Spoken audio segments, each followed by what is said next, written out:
आज लाई हूँ मैं आपके लिए बहुत आसान और सादा सी रेसिपी। बिस्मिल्लाहिर्रहमानिर्रहीम। अस्सलाम वालेकुम। शाद रहें, आबाद रहें, हैप्पी रहें और हेल्दी रहें। यहाँ मैंने प्रेशर कुकर लिया है, उसमें 2 मीडियम साइज़ के प्याज काट कर ऐड कर दिए हैं। 4 से 5 अदद लहसुन के जवे, 2 टमाटर दरमियान में से कट करके और 4 से 5 अदद हरी मिर्चें बारीक काटी हुई और तकरीबन हाफ़ लीटर पानी डाला है। सारी चीज़ों को मिक्स किया और प्रेशर कुकर को बंद कर दिया। यहाँ मैं तकरीबन 10 minute medium to high flame पर मैं इसे स्टीम दे दूँगी। स्टीम आने के बाद मैंने सारी स्टीम रिमूव कर दी और ये देखें आराम से इजीली टमाटर के छिलके पील हो रहे हैं। आराम से मैंने सारे टमाटर के छिलके निकाल दिए। थोड़ा सा मैंने मसाले को मिक्स किया। मिक्स करने के बाद तकरीबन 1.5 कप ऑयल इसमें शामिल कर दिया।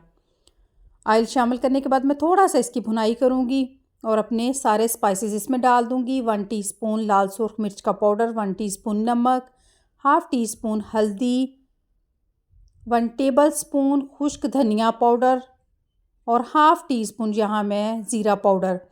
सारी चीज़ें डालकर सारी चीज़ों की मैं अच्छे से भुनाई करूँगी।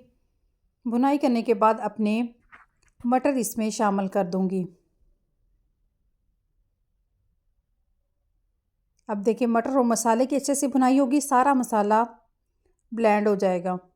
बहुत आसान और सादा सी बिल्कुल रेसिपी है। और इसमें हमने आलू ऐड कर दिए।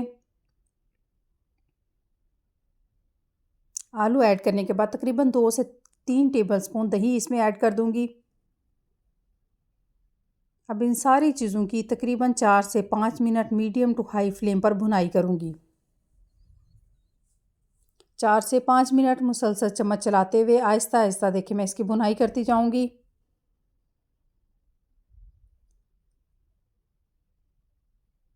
बहुत आसान और बिल्कुल सादा सी रेसिपी है, लेकिन खाने में बहुत टेस्टी और लाजवाब।